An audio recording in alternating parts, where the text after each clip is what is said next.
오직 주만 따르리라 막 하는데 어떤 분은 막 밝게 웃고 어떤 분은 막 근심에 쌓여 있어요.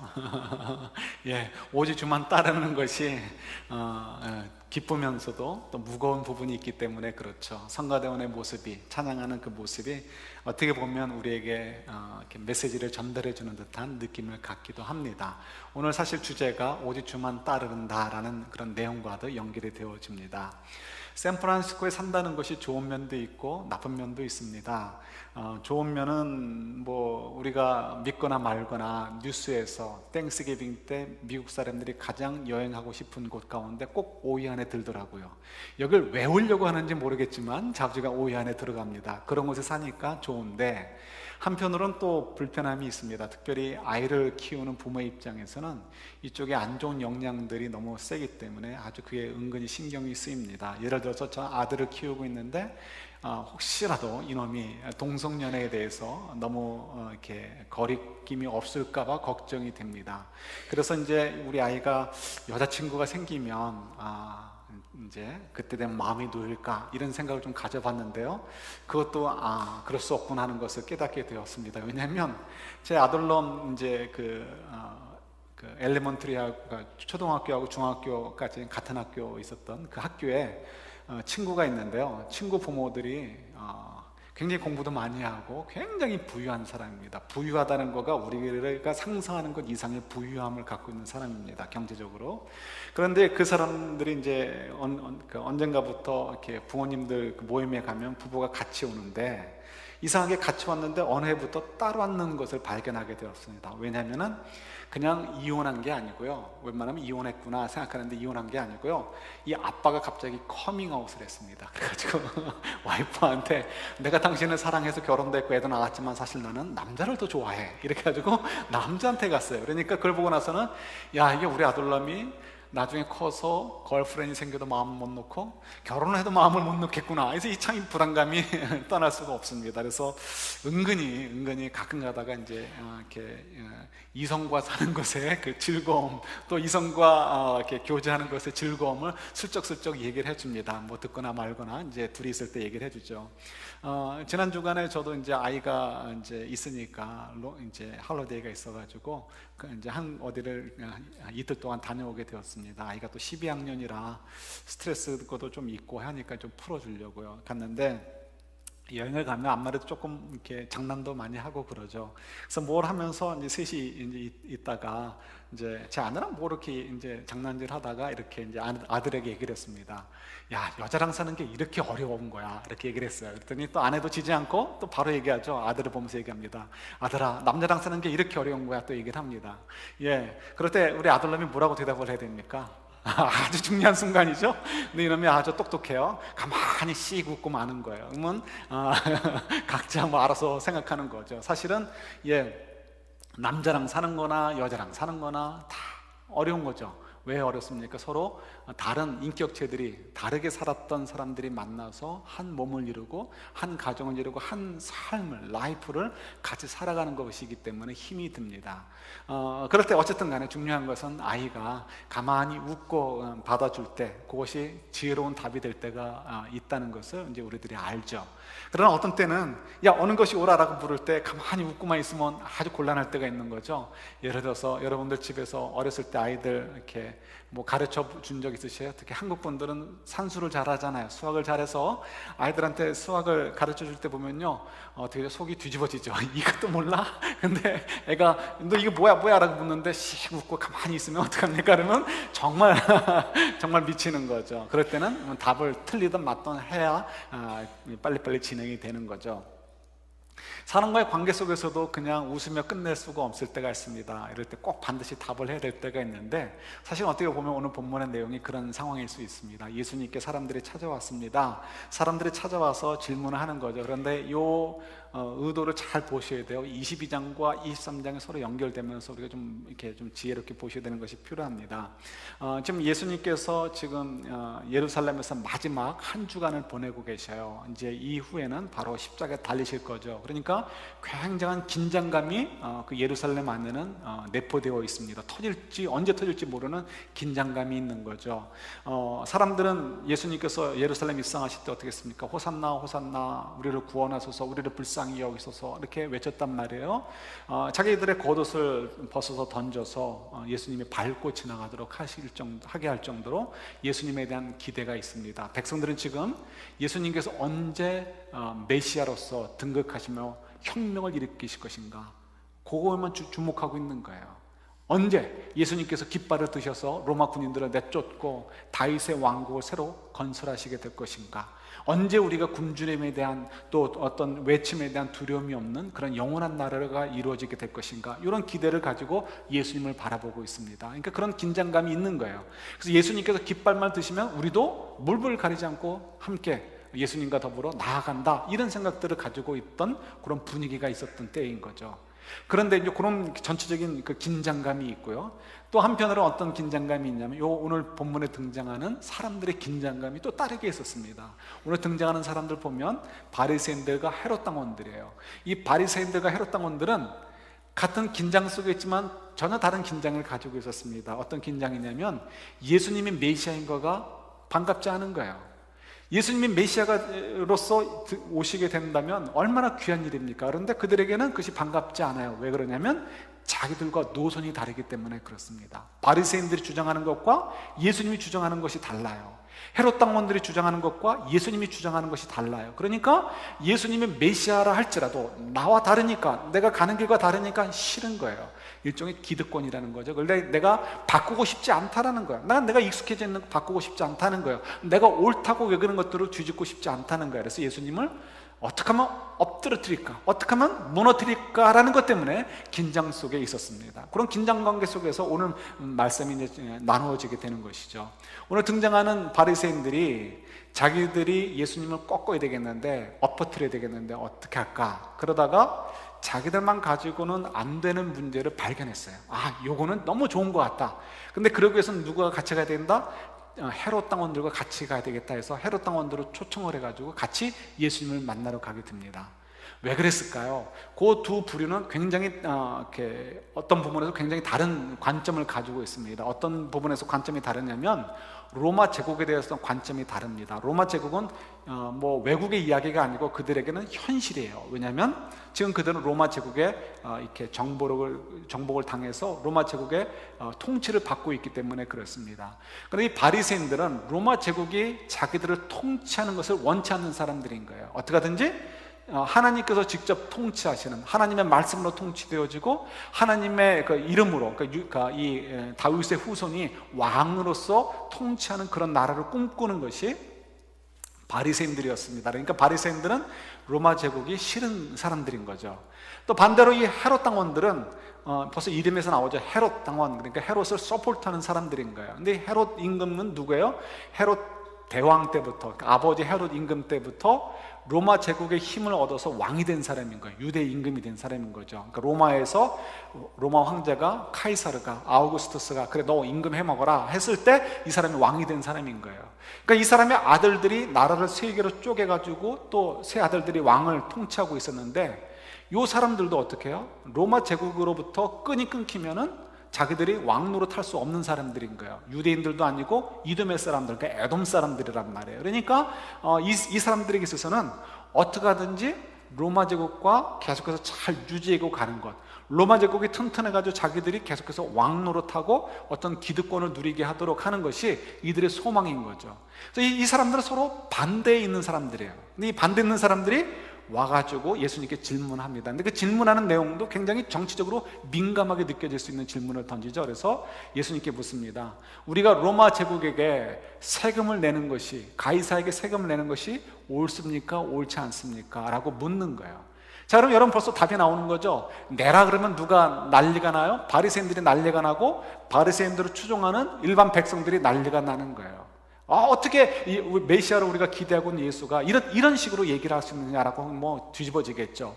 반대로 세금을 내라라고 얘기하면 어떻게 되겠습니까? 그러니까 내지 말라라고 하면 어떻게 되겠습니까? 그러면 소수라 할지라도 당시에 권력을 잡고 있었던 세력들로부터 버림을 받게 될 것이고, 그리고는 고발당하겠죠. 로마에 고발당하든지 아니면 유대의 그 당시에 헤롯 정부에 고발을 당하겠죠. 이 사람은 사회 질서를 무너뜨리려고 하는 아주 불순분자다, 이런 식으로 고발을 당해서 예수님이 어려움을 당하겠죠. 그러니까 이럴 때 이러지도 못하고 저러지도 못하는 상황이에요. 이럴 때 우리 아들놈처럼 그냥 씩 웃고 끝낼 수 있으면 너무 좋은데, 이건 씩 웃고 끝낼 수 있는 상황도 아닌 거죠. 답을 뭔가를 해야 되는 거예요. 그래서 예수님께서 답을 하시죠. 뭐라고 답을 하시죠? 그러니까 예수님께서 대답을 하시죠. 너희 가운데 데나리온이 있느냐? 데나리온을 갖고 오라고 얘기합니다. 데나리온은 이제 로마의 화폐죠. 그래서 로마 화폐에는 뭐가 있습니까? 황제의 얼굴이나 아니면 황제를 상징하는 어떤 그 그림이 들어가 있죠. 그래서 데나리온을 갖고 옵니다. 그랬더니 예수님께서 그 데나리온을 보고 이제 보여주면서 말씀하시죠. 여기 누구의 형상이 있느냐? 가이사의 형상이 있다는 거죠. 그러니까 너희들 이거는 가이사에게 주고, 그 다음에 하나님의 것은 하나님에게 드려라 라고 말씀을 하십니다. 그러면서 그 얘기를 하시는데, 오늘 본문을 보니까 이 두 부류 사람들이 이렇게 얘기할 줄 몰랐다 이거예요. 너무 깜짝 놀라가지고 아이고 이거 도대체 어떻게 되나 하고 그냥 돌아갔다고 이제 성경에 기록되어 있는 거죠. 자, 이 이야기가 의미하는 내용이 무엇일까? 예수님께서 가이사의 것은 가이사에게, 하나님의 것은 하나님에게 드려라라고 하신 그 말씀의 의도가 무엇일까를 먼저 저희가 이해하는 것이 필요합니다. 이 말씀을 우리가 잘못 이해하면 이원론적으로 우리가 생각을 해서요, 정치나 경제는 정치나 경제의 원리대로 하고 법으로 하고, 종교, 신앙은 신앙의 법대로 하면 된다라는 식으로 생각을 할 수 있습니다. 그러나 이것은 굉장히 잘못된 거죠. 하나님께서 모든 것을 창조하셨고 모든 것들을 통치하시잖아요. 그런데 어떤 것은 하나님의 법이 적용되지 않고 어떤 것은 하나님의 법이 적용되고 할까요? 그렇지 않죠. 모든 것들은 하나님의 통치 아래에 있고 모든 것들은 하나님의 법 아래에 있습니다. 그래서 이원론적으로 이건 이렇게 하고 저건 저렇게 해도 된다는 건 절대 그렇지 않습니다. 요즘 한국이 참 시끄러워요. 참 마음이 아픕니다. 여러분, 우리가 경제가 발전됐으면 다 용서되어지는 시대에 살아요. 여러분, 이건 성경으로 얘기하는 뭐가 되는 거죠? 만모니즘이에요. 만모니즘. 근데 우리는 그거를, 주님께서는 그걸 죄다라고 얘기하고 사단을 숭배하는 거다라고 얘기하는데, 우리는 경제만 잘 되면 다 용서되어지는 그런 자꾸 사단의 그 논리에 순응을 해버리는 어리석음을 갖죠. 그래서 사람을 죽여도 좋고 인권을 탄압해도 좋고 민주주의 국가지만 민주주의가 뒤로 물러가도 좋아요. 경제만 되면 좋다, 경제만 되면 좋다라는 그런 아주 바보 같고 어리석고 사단은 넘어간 얘기에 이렇게 가가지고요. 미국도 지금 지금 투표의 결과가 그렇고요. 한국도 결국 그 결과가 뭡니까? 지금 얼마나 큰 혼란에 와 있고 얼마나 창피해요. 이런 것들을 보면서 우리가 참 회개를 해야 되고요. 경제나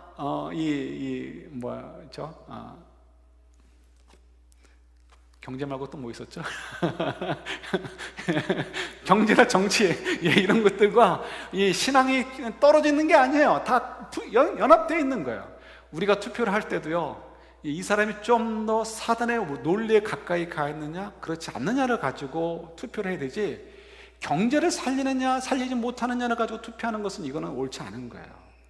경제를 살리기 위해서는, 석유를 얻기 위해서 이라크를 침범해도 된다, 이런 거는 주님의 나라에는 없는 얘기예요. 이런 얘기는 있을 수가 없는 얘기인 거예요. 어떻게 주님 나라에 그런 얘기가 있을 수 있습니까? 우리가 하나님을 신뢰하지 못하고 의지하지 못하고 믿지 못하니까 하나님의 이름을 빌려서 그런 악을 행하는 거죠. 그래서 이런 말씀을 보면서 절대로 그걸 구분해서 보시면 안 돼요. 그건 사단의 얘기입니다. 이원론적으로 얘기하는 것이 아니고요, 이거 좀 더 잘 이해하시는 것이 필요합니다. 이 말씀은 이런 의미가 되는 거예요. 지금 헤롯 당원들의 입장에서는 세금을 내는 것이 당연해요.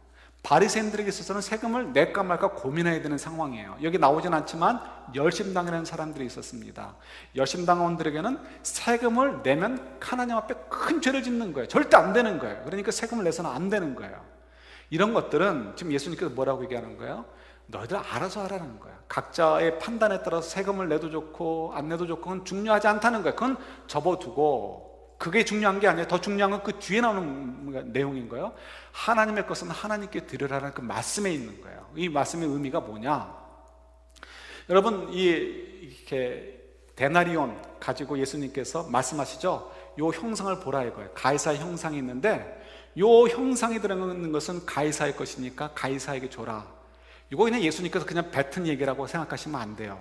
만약에 예수님께서 그것을 가지고 의도하려는 바가 없다면 그냥 너희들 세금은 세금대로 내고 너희들 그냥 하나님의 것은 하나님께 드려라 이렇게 얘기하면 끝나셨겠죠. 그러나 굳이 데나리온을 가지고 그 형상을 보여주셨을 때는 예수님이 의도하신 바가 있다는 거예요. 그래서 예수님께서 비유를 말씀하실 때 우리가 그런 왜 비유를 말씀하셨을까에 대한 의도하는 바를 잘 판단하는 것이 필요하죠. 이것도 마찬가지예요. 이 이야기는 또 다른 이미지, 또 다른 형상에 대해서 예수님께서 얘기하고 싶으신 거예요. 그래서 좀 감춰져 있지만 얘기하고 싶으신 거죠. 하나님의 것은 하나님께 드려라. 근데 가만히 보셔요. 창세기에 보면 하나님의 형상에 대한 얘기가 나오죠. 하나님의 형상으로 만들어진 게 누구예요? 여러분들이잖아요. 우리잖아요. 그러니까 지금 데나리온에 있는 가이사의 형상을 보여주시면서 이것은 가이사의 것이니까 가이사에게 줘라 라고 한다면 하나님의 형상이 그려져 있는 우리는 누구 것이라는 거예요? 하나님의 것이라는 거죠. 그러니까 하나님께 드리라는 거예요. 그러니까 우리 것 가운데 일부는 내 것, 일부는 뭐 가이사의 것, 일부는 하나님의 것이라는 것이 성립이 되지 않는 거예요. 우리는 누구라고요? 하나님의 형상으로 만든 존재이기 때문에 하나님의 것이라는 것을 예수님께서 지금 말씀하시는 것은 뭐예요? 너희들 모두를 다 너희 모든 것들을 다 어떻게 하나님의 뜻에 맞춰 살아라, 하나님께 드리는 인생을 살아라라고 말씀하고 계시는 것이 이 말씀의 내용인 거예요. 그래서 이게 절대로 이원론적인 것이 아니라는 것을 이해하셔야 돼요. 우리 한 가지만 더 말씀드린다면 22장에서 전체가 한 주제에 어떻게 보면 묶여져 있습니다. 23장도 마찬가지인데 그 주제는 뭐냐면 올인이라는 거예요. 어느 것 부분 나눌 것이 아니고 전부 다 하나라는 것입니다. 그래서 좀 더 이제 조금만 한 가지만 더 묵상하면 우리 37절부터 40절까지 한번 같이 보도록 할까요? 마태복음 22장 찾아보세요. 우리 23장에서도 한 절 찾아볼 테니까 성경 덮지 마시고 찾으시면 우리 이렇게 손가락으로 껴놓으시든지 아니면 뭐 종이로 껴놓으셔서 표시해 놓으시면 좋을 것 같아요. 마태복음 22장 37절부터 40절까지 말씀.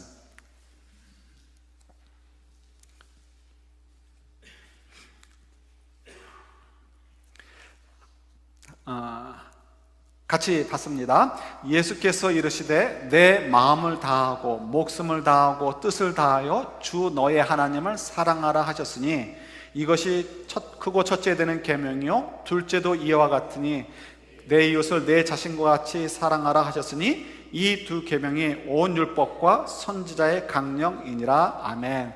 여기 보면 우리가 아주 소중하게 여기게 되는 말씀을 보게 되고요. 또 그 내용을 또 우리가 생각해 보게 되죠.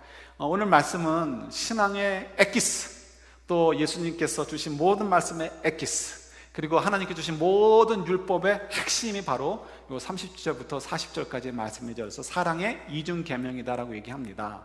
사랑의 이중 계명 가운데 뒤에 계명, 우리가 좀 덜 중요하다고 생각하는 이 두 번째 계명은 먼저 볼까요? 내 이웃을 어떻게 사랑하라? 내 몸과 같이 사랑하라. 그러니까 너 이꼴 다른 사람으로 살라라는 거예요. 여러분, 이것은 어떤 사랑을 사랑하라는 거예요? 부분적인 사랑을 하라는 것입니까? 아니면 올인하는 완전한 사랑을 하라는 것입니까? 이거는 뭐 빼도 박도 할 거 없어요. 내가 나를 사랑하는 것에 있어서 나는 양보하지 않잖아요. 그죠? 나라는 자신은 나를 사랑하는 데 있어서 최선을 다합니다. 마찬가지로 다른 사람을 사랑할 때도 내가 이만큼 해줬으면 됐지 네가 양심도 없이 뭘 더 요구하냐 이런 거 말씀하지 않는 거예요. 그죠? 오리를 가져오면 심리를 가지고 한쪽 뺨을 때리면 다른 쪽 뺨을 갖다 주어라. 속옷이나 겉옷을 달라 그러면 나머지 속옷이나 겉옷도 벗어 주어라. 다 연결되어지는 거죠. 뭐 어떤 사랑이라고요? 올인하는 사랑을 지금 우리에게 요구하고 계시는 거예요. 또 더 중요하다고 생각하는 첫 번째 계명 보세요. 첫 번째 계명에서 어떻게 사랑하라? 마음과 뜻과 생명을 다해서 주 너희 하나님을 사랑하라라고 말씀하고 계시잖아요.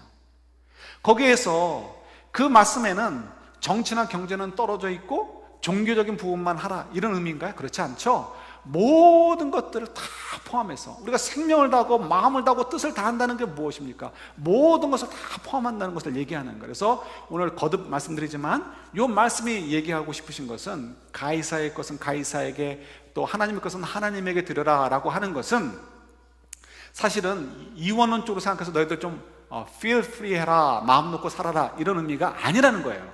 오히려 헤롯 당원들을 비롯해서 바리새인들에게 너희들이 지금 부분적으로 하나님을 믿어도 된다는 거 생각하는 거, 부분적으로 사랑해도 된다는 것은 옳지 않아 라는 것을 지적하고 있는 말씀이라는 거죠. 그래서 우리가 이 말씀을 왜 주셨는가에 대해서 우리가 좀 깊이 생각을 하셔야 되는 거예요. 이 말씀을 왜 기록해 놓으셨을까요? 우리 지난주에도 말씀드렸듯이 마태복음의 저자가 기억나는 대로 막 생각나는 대로 적어서 짜집기 한 것이 마태복음이 아니라고 말씀을 드렸죠. 성령 하나님으로부터, 그렇죠? 저자로부터 의도가 있으신 거예요. 목적이 있으신 거예요. 그래서 마태라는 사람을 통해서 그 목적이 드러나게 하신 거죠. 그래서 굉장히 아주 철저하게 의도돼서 기록된 것이 성경 말씀인 거죠. 이 말씀이 왜 기록되어 있을까? 우리가 언뜻 생각하면 정말 예수님께서 굉장히 곤란한 상태에 빠지셨는데 얼마나 지혜로우셨는가. 그래서 저 예수님을 거꾸로 틀리려고 했던 사람들을 민망하게 만드실 만큼 예수님께서 지혜로우셨고, 그 말씀들은 너무너무 아주 지혜로운 말씀이었어라는 것을 우리에게 알려주고 싶으셨을까요? 그런 승전부를 알려주셔서 너희들도 어떤 곤란한 일이 당했을 때 이렇게 예수님처럼 지혜롭게 말해라 라는 것을 교훈해 주기 위해서 이 말씀이 기록됐을까요? 그렇지 않죠.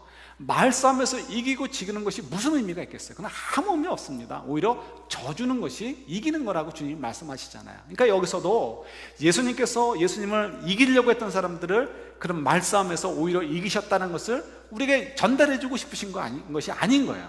조금 전에 잠깐 맛배기로 말씀드렸듯이 예수님께서 이 이야기를 통해서 우리에게 전달하고 싶으신 것은 우리가 지금 신앙생활하는 데 있어서 something wrong이라는 거예요.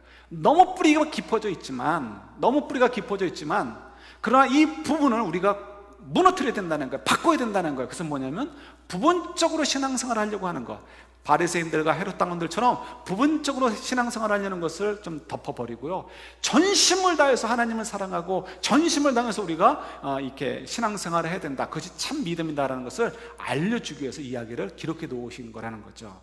이 이야기를 좀 더 쉽게 설명한다면, 왜 바리새인들과 헤롯 당원들이 그런 처지에 있었는가, 왜 예수님께서 그런 부분을 지적하셨는가를 우리가 연결해서 생각을 해봐야 되겠죠. 그래서 헤롯 당원에 대한 이야기들은 많이 없으니까 넘어두고요, 바로 23장에 보면 예수님께서 바리새인들이 부분적으로 신앙생활을 하려는 것들을 굉장히 안타까워하시면서 질타하시는 내용이 기록되어 있습니다. 많이 기록되어 있어요.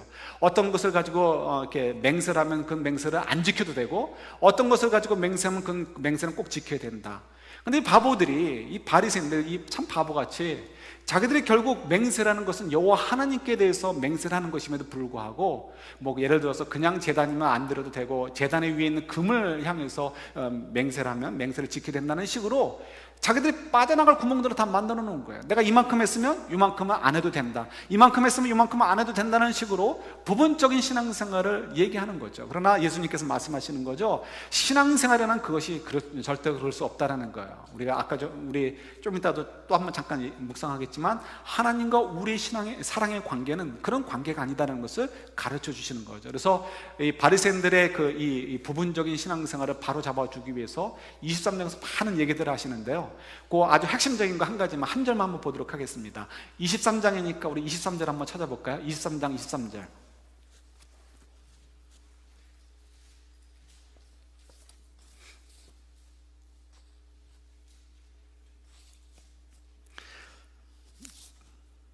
같이 봤습니다. 화 있을진저 외식하는 서기관들과 바리새인들이여, 너희가 박하와 회향과 근체의 11조는 들이되 율법에 더 중한 바 정의와 긍휼과 믿음은 버렸도다. 그러나 이것도 행하고 저것도 버리지 말아야 할지니라. 아멘. 우리가 이 말씀 보시면 이해가 되실 거예요. 바리새인들은 이 종교적인 부분에 있어서 이렇게 아주 잘 지키는 부분이 있었어요. 어떤 부분들일까요? 했을 때 드러나서 사람들에게 칭찬받기 좋은 거, 좋은 평을 받을 수 있는 것들, 확실하게 좋은 평 받는다 하는 것들에 대해서는 잘했어요. 그래서 예를 들어서 박하와 회향과 근체 11조, 이거는 박하와 회향과 근체라는 것은 굉장히 소량을 다루는 것들이거든요. 음식의 어떤 이렇게 조미료라든가 이런 역할들 하는 것들이 있잖아요. 그래서 이것들은 사든 팔든 뭐 사실 이렇게 뭐 소량이니까 이렇게 경제 규모에 비하면 아무것도 아닌 거죠. 그래서 11조를 내도 그만 안 내도 그만 눈에 잘 띄지 않는 것들이란 말이에요. 그럼에도 불구하고 이 바리새인들이 이걸 철저하게 따져가지고 그것조차들도 11조를 냈다는 거예요. 그러나 그걸 왜 했다고요? 사람들의 눈에 띄기 좋고 난 이만큼 신앙생활해, 그러니까 사람들이 칭찬받기 좋은 그런 내용이라는 거죠. 그렇지만 어떤 걸 안 했다고요? 이거보다 더 중요한 것, 정의와 긍휼과 믿음은 버렸다라고 얘기해요. 어려운 시대죠. 정의를 외친다는 거 굉장히 위험한 일입니다. 로마의 정권과 헤롯의 정권과 부딪힐 일들이 있고요. 그렇게 되면 사회 불순분자로 쫓길 수도 있고요. 그죠? 정의를 얘기하다 보면 나와 가까운 사람들과 멀어질 수도 있어요. 네가 어떻게 내 편을 안 들어줘? 라고 얘기할 때가 있잖아요. 옳은 일을 하다 보면 그런 이렇게 일을 부딪힐 수 있는 거죠. 긍휼을 베풀어야 되는데 긍휼을 베풀기 싫어요. 내 자존심을 네가 건드려? 근데 네가 나한테 용서를 원해? 어림도 없어. 이런 마음들을 갖고 사는 게 우리들의 마음이잖아요. 그러니까 이런 것들에 대해서는 바리새인들이 어떻게 해요? 남들의 눈에 별로 띄지도 않고 남들도 다 같이 굴러가는 거니까 다 뭐 별로 욕하지도 않는 것이니까, 드러나지도 않는 거니까 에라 모르겠다고 자기들도 안 했다는 거예요. 예수님께서 뭐라고 얘기하십니까? 야, 너희들 11조만 철저하게 들어가지고는 어떻게 해요? 하나님과 온전한 관계를 맺을 수 없다라고 말씀하시는 거예요. 이것도 하고 저것도 해야 된다. 모든 것을 해야 된다. 그래서 예수님께서 하시는 말씀은, 핵심은 뭐예요? 너희들은 하나님의 것이니까 하나님께 드려야 된다. 모든 것들 올인하는 그런 신앙생활, 부분적으로 해도 되고 안 해도 되는 것이 아니고 모든 것들을 쏟아부으는 것이 진짜 믿음이고 그것이 진짜 신앙생활이다라고 가르쳐주고 계시는 거죠. 이것이 바로 이제 오늘 말씀의 내용이기도 한 거예요. 여러분, 신앙생활 왜 하십니까? 한번 생각해 보시죠. 여러분, 믿음생활 왜 하십니까? 한번 생각해 봤어요. 우리가 신앙생활 왜 할까? 마침 이제 그거 하면서 한번 이제 인터넷을 두들겨 봤습니다. 사람들은 뭐라고 얘기할까?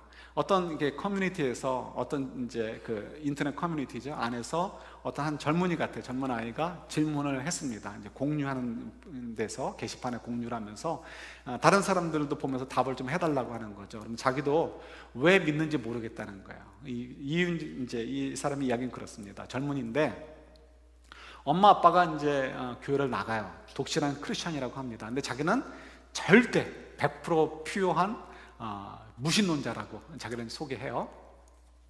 아버지하고 어머니가 교회 가는 거가 마땅치 않으니까 막 얘기를 하고 토론을 하고 논쟁을 합니다. 이래 해서 교회 갈 필요가 없고 저래서 교회는 다 사기꾼들이고 막 이렇게 얘기를 합니다. 근데 이제 아버지가 그 얘기를 듣고서는 뭐 별 얘기 없이 그냥 교회를 계속 나가신다는 거예요. 그렇다고 교회를 자기가 왜 나가는지 이유도 얘기를 하지 않는다는 거예요. 근데 어머니는 다행히 교회를 나가는 이유는 얘기한대요. 근데 그 이유가 뭐냐면 지옥에 가고 싶지 않아서 내가 교회를 나간다, 신앙생활을 한다, 이렇게 얘기를 하셨다는 거예요. 그러니까 자기는 그 어머니 얘기를 도대체 이해를 못하겠다는 거예요. 납득이 안 된다는 거예요. 아니, 지옥에 설사 간다 한들 지옥에 가서 그냥 지옥에서 나름대로 재미있게 살면 되는 거 아니냐, 이렇게 얘기를 하는 거예요. 그러니까 지옥이 뭔지 모르는 것 같아요. 나름대로 재밌게 살면 되는 거 아니냐. 또 그러면서 또 이제 불교의 이제 영향도 받았는지 이런 얘기를 하더라고요. 윤회사상을 얘기해요. 우리가 만약에 죽었을 때 벌레로 태어나면 뭐 어떠냐는 거예요. 벌레로 살면서 벌레로서 나름대로 또 재밌게 살면 되는 거 아니냐, 이렇게 또 얘기하는 거예요. 그러면서 이제 또 죽으면 아무것도 없을 수도 있고 뭐 그런데 뭐처럼 그렇게 믿느냐라고 얘기를 하는 거죠. 그러면서 이제 사람들이 답을 썼는데 보니까 뭐 이런저런 답이 많이 있습니다. 그런데 보니까 대부분의 그 답들이 뭐라고 나오냐면 위로받기 위해서 신앙생활을 한다라고 기록되어 있어요. 물론 이제 소수에는 부모님들이 가라고 하니까, 지인들이 가라고 하니까, 뭐 산타클로스가 뭐 이렇게 산타클로스 맞나요?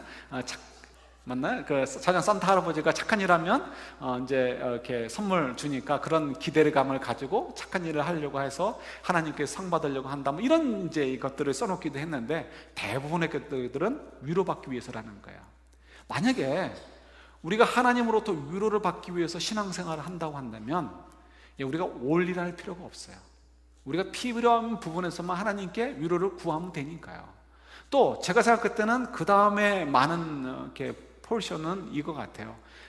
우리 인간을 살다 보면 자기가 할 수 없는 벽이 있단 말이에요. 인생의 벽들이 있죠. 그럴 때 이 전적으로 신적인 도움을 자기보다 힘이 강한 어떤 신적 존재에게 의지하고 싶고 그분의 힘을 동원하고 싶은 것이 인간의 마음인 거죠. 그래서 신앙생활을 한다는 거예요.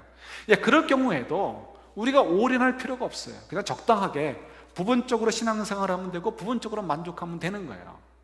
그러나 이것은 실제로는 예수님을 모르기 때문에 그러는 것이고, 실제로는 하나님을 모르기 때문에 그러는 거예요.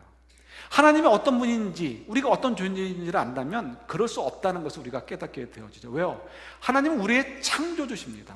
하나님께서 우리를 창조하셨을 때 그냥 부모님들이 신혼여행 가가지고 원치 않았던 애를 낳는 것처럼 낳는 게 아니신 거죠. 하나님의 완전하신 지혜와 완전하신 책임감과 완전하신 사랑 속에서 계획을 가지고 우리를 창조하셨고요, 우리를 축복해 주기 위해서 창조하셨고, 우리를 향한 기대가 있으시고, 우리를 향해서 쏟아 부어주시는 사랑은 완전한 거예요. 그렇기 때문에 우리가 하나님을 안다면 우리는 절대로 부분적인 사랑을 얘기할 수가 없습니다. 부분적인 사랑, 바리새인들과 헤롯 당원들과 열심 당원들과 그런 사람들이 부분적인 사랑을 하는 걸 얘기하는 이유는 뭐예요? 아직 하나님을 모르기 때문에 그런 거예요. 그래서 예수님께서 그것이 안타까워서 때로는 질타하시기도 하시고, 때로는 눈물을 흘리시면서 정말 이렇게 어떻게 하면 너희들이 하나님의 사랑을 알겠느냐라고 지금 이렇게 간절한 마음으로 우리에게 이렇게 다가오셨던 것을 우리들이 잘 알고 있죠. 오늘 저희들이 조금 전에 읽었던 말씀에도 이것이 답이 나옵니다. 하나님께서 너희들은 마음과 뜻을 다해서 이렇게 주 너희 하나님을 사랑하라라고 명령하시고, 내 이웃을 내 몸과 같이 사랑하라고 말씀하셨어요. 근데 하나님께서 말씀만 하시고 하나님은 팔짱 딱 끼고 가만히 있다면 그게 무슨 효과가 있고 무슨 파워가 있겠어요? 그죠? 그래서 예수님께서 22장에서 그를 얘기해 주고 계시는 거예요. 예수님께서 이제 며칠 후에는 예수님이 어떻게 돼요? 그 사랑을 확증해 주기 위해서, 내가 말로만 너희들에게 얘기하는 게 아니야, 나도 너희들을 먼저 생명을 다해서 마음과 뜻을 다해서 사랑한다 하는 것을 증명해 주기 위해서 뭘 하시죠? 십자가에 달리시는 거예요. 십자가를 달리시는데, 그래서 우리 22장 맨 끝에 보면은 어떤 얘기가 나오냐면, 예수님은 다윗의 자손이지만 하나님의 아들이란 얘기를 하셔요. 왜 하나님의 아들이란 얘기를 하실까? 이유는 결국은 뭐예요? 그러니까 십자가에 달려서 돌아가시는 이는 하나님의 아들, 결국 하나님이시고, 왜 십자가에 달려 돌아가시느냐, 죽으시느냐? 마음과 뜻과 정성을 다해서 사랑해 주기 위해서 십자가에 달리시는 것이라는 것을 증명해 주고 말씀해 주기 위해서 예수님께서 그 이야기를 하시는 거예요. 예수님께서 먼저 우리를 향해서 그렇게 온전한 사랑을 베푸셨다는 것을 우리에게 강조하고 계시는 거예요. 그러면서 그 속에서 우리로 하여금 너희들도 그 사랑 속에 들어와라 라고 요구하시는 것이 바로 이제 37절부터 40절까지 내용인 것이고 말씀인 거예요. 그래서 단지 우리에게 명령이 아닌 거예요. 하나님의 사랑에 풍요에 들어오기를 원하시는 거예요. 자녀들이 혹은 남편이나 아내가 사고를 칠 수 있어요. 실수할 수 있어요. 그때 막 방황해요. 그때 우리가 간절한 마음으로 어떡합니까? 이 완전한 사랑으로 돌아와라, 이 사랑으로 돌아와라, 이 사랑의 관계 속으로 다시 좀 돌아와라 라고 우리가 얼마나 안타까운 마음을 가지고 다가갑니까? 왜냐하면 그것이 유익하기 때문에. 그것이 실수한 자녀이든 실수한 배우자든 간에 그 사람들이 실수에서 돌이키는 것이 얼마나 그 사람의 인생이 중요한 것인가를 알기 때문에 그런 거죠. 근데 저희들이 불행하게도 이 완전한 사랑을 이해하는 것이 참 어렵습니다. 왜 그럴까요? 우리는 완전한 사랑을 경험한 적이 없어요. 불행하게도. 우리 부모님들 생각해 보세요. 저도 아직도 아버님과 어머님 생각하면 가슴이 찡합니다. 다 그러시겠지만 저도 그래요. 어렸을 때 아버지는 이렇게 말씀으로 이렇게 표현을 잘 안 하시지만 어머니들은 표현 많이 하시죠. 우리가 아플 때 내가 대신 아팠으면 좋겠다, 내가 대신 아팠으면 좋겠다. 여러분 그 이야기 이해하시죠? 아직 아기를 낳지 못하신 분은 모르겠지만 자녀를 낳아 키운 분들은 압니다. 아이들이 아플 때 정말 진심으로 내가 아팠으면 좋겠어요. 아이들이 어려운 일을 당하고 힘들 때는요, 진심으로 대신 내가 그 어려움을 당했으면 좋겠고, 내가 대신 그 고통을 당했으면 좋겠다는 생각이 듭니다. 들죠. 물론 이제 그러나 아이들이 아프지 않고 고통을 당하지 않고 실수하지 않고는 온전하게 든든한 아이로, 건강한 아이로 자랄 수 없습니다. 그러니까 어쩔 수 없이 그 과정을 겪어야 돼요. 그러나 부모의 마음에서는 어떻게 하면 이걸 내가 좀 덜어줄 수 있을까 하는 그런 간절한 마음이 있는 거죠. 부모의 사랑은 그렇게 큽니다. 그러나 우리가 정직하게 얘기한다면 그런 부모의 사랑조차도, 우리가 부모니까 우리 부모의 사랑도 결국은 이기적입니다. 완전할 수가 없습니다. 왜냐하면 일단 내 지혜가 한정되어 있고, 내 감정이 한정되어 있고요, 사랑의 크기가 한정되어 있고요, 내 판단력이 한정되어 있고, 내 능력이 한정되어 있습니다. 그래서 내가 할 수 있는 건 내 범위 내에서 할 수밖에 없어요. 그래서 굉장히 솔직한 얘기로요, 불완전하고 이기적인 사랑이 사실은 또 부모의 사랑이기도 합니다. 기분이 나빠도 어쩔 수 없죠. 저도 부모의 입장에서 솔직하게 얘기하는 거예요.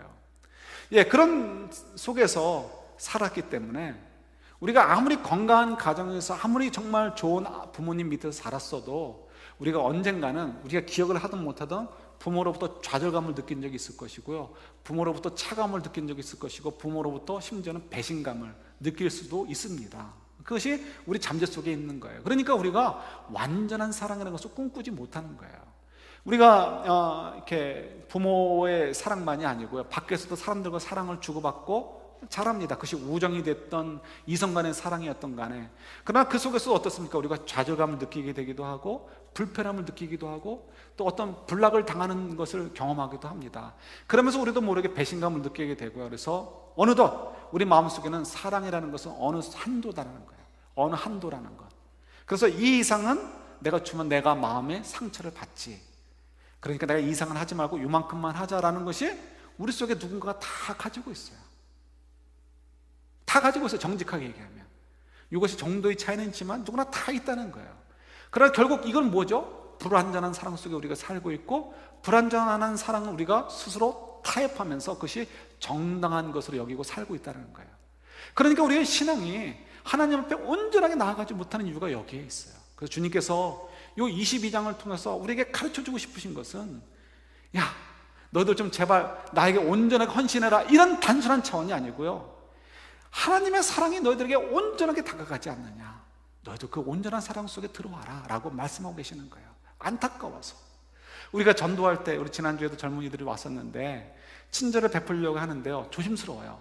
왜냐하면 친절을 베풀어도 혹시라도 너 우리 전도하려고 너희들 이렇게 친절 베푸는 거지, 이렇게 하고 마음에 담을 쌓아버릴까 봐 조심스러워요. 그냥 우리가 그냥 후배들로서, 같은 한인들로서 고생하는 아이들 좀 섬기고 싶고 좋은 거 좀 먹이고 싶고 하는데도 조심스러워요. 그래서 땡스기빙 때도 초대를 했는데 강권하지 못했어요. 이유는 너희들 우리 결국 올감해가지고 교회 나오게 할까봐, 하려고 하는 거지, 이런 생각할까봐요. 조심스러운 거죠. 예.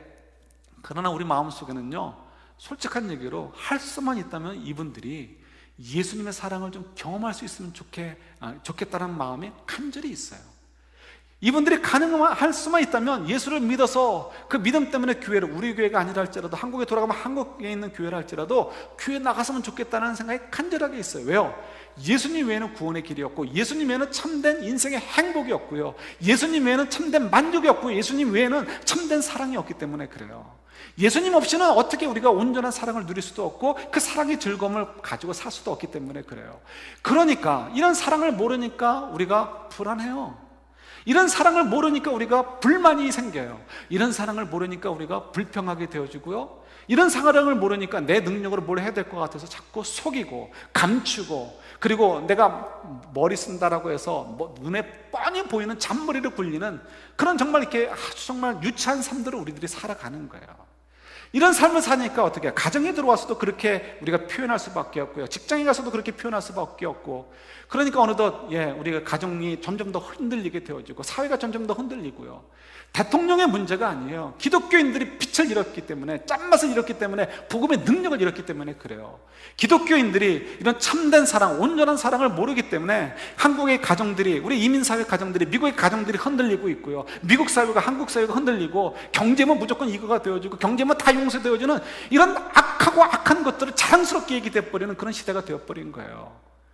절대로 교회에서도 우리 절대로 그런 거 기도하지 마셔요. 이렇게 어려운 얘기지만, 경제가 우선 아니에요. 경제가 우선 아니에요. 하나님의 사랑이 우선이고, 하나님의 뜻을 따라 가난하게 살아도 의를 행하고, 가난하게 살아도 긍휼을 베풀고, 가난하게 살아도 정의롭게 하는 것이 하나님을 기뻐하시는 것이고, 그것이 정말 하나님의 축복을 누리게 되는 것이고, 하늘나라에 가서도 상을 받게 되는 것이죠. 이것이 우리가 왜요? 온전한 사랑을 하지 못했기 때문에 이렇게 우리가 자꾸 이게 엉터리로 자꾸 굴러가게 되는 거예요. 여러분, 이 한 주간에 좀 도전해보고 싶지 않으셔요? 이런 말씀에 도전해보고 싶지 않으십니까? 내가 하나님께 내어드리지 못하는 부분은 뭘까? 내가 근체와 회양과 박하의 이름도 어렵지만 사실 이런 것들 11조는 드리듯이 내가 열심을 내지만, 그러나 더 중요한 것, 정의와 긍휼과 믿음은 버렸다라고 하셨는데 내가 그런 부분은 있지 않을까? 내가 정말 하나님께 열심히 봉사하지만 사랑을 베풀지 못하는 부분은 뭐가 있을까? 내가 하나님께 이렇게 섬김을 하고 헌신을 하지만 내가 정말 하나님이 정말 더 중요하게 여기는 내 마음과 뜻과 정성을 다해서 사랑하라, 하나님만이 아니고 이웃을 향해서도 마찬가지인 거예요. 그런 사랑을 하지 못하는 것은 무엇일까? 내가 하나님께 내어드리지 못하는 부분은 무엇일까? 내 감정일까? 내 물질일까? 내 시간일까? 내 자존심일까? 내 인생의 목표일까? 너무나 어리석은 거죠. 왜요? 우린 여전히 상처받은 삶을 살고 있기 때문에 그래요. 이 상처가 주님 안에서 치유되지 않으면 우리는 평생 이렇게 살아야 되고, 내가 이렇게 평생 살면서 나도 아주 인생이 아주 미저러블하게 되고요. 나만 그래요? 나와 함께 사는 배우자도 그렇게 될 수밖에 없고, 일정 부분 그럴 수밖에 없어요. 또 나와 함께 사는 내 자녀들이 그럴 수밖에 없고, 내 이웃들이 그럴 수밖에 없는 거죠. 얼마나 안타까운 일입니까? 사단만 좋을 일인 거죠. 그래서 우리가 이 말씀을 좀 소중하게 여겼으면 좋겠어요. 이 한 주간 여러분들이 아직도 내어놓지 못하는 부분이 있어요. 우리가 있어요. 그런 부분들 가운데 한두 부분이라도 주님께서 보여주시는 부분이 있다면 우리가 깨부시지 않은 것입니다. 어떻게 해요? 주님이 나를 이렇게 사랑하시는데, 하나님께서 정말 나를 너무너무 사랑하셔서 먼저 마음과 뜻과 정성을 다 쏟아부으셔서 십자가에 달리시기까지 나를 사랑해 주셨는데, 내가 그 사랑 외에 무엇을 더 의심하리까? 내가 의심하지 말고 그 사랑에 의지해서 한번 나아가 보자. 이런 믿음을 가지고 우리가 한번 좀 깨부셔갔으면 좋겠어요. 그럴 때 우리가 어느덧 하나님의 사랑이 더 나의 인생을 차지하게 되는 것을 보게 되고요, 나의 불평이 줄어들게 되고, 나의 불만이 줄어들게 되어지고, 나의 한숨이 줄어들게 되는 것, 그리고 변화되어져서 감사로 변화되어지고, 소망으로 변화되어지고, 미래에 대한 어떤 꿈으로 변화되어지는 것들을 우리가 경험하게 될 줄 믿습니다.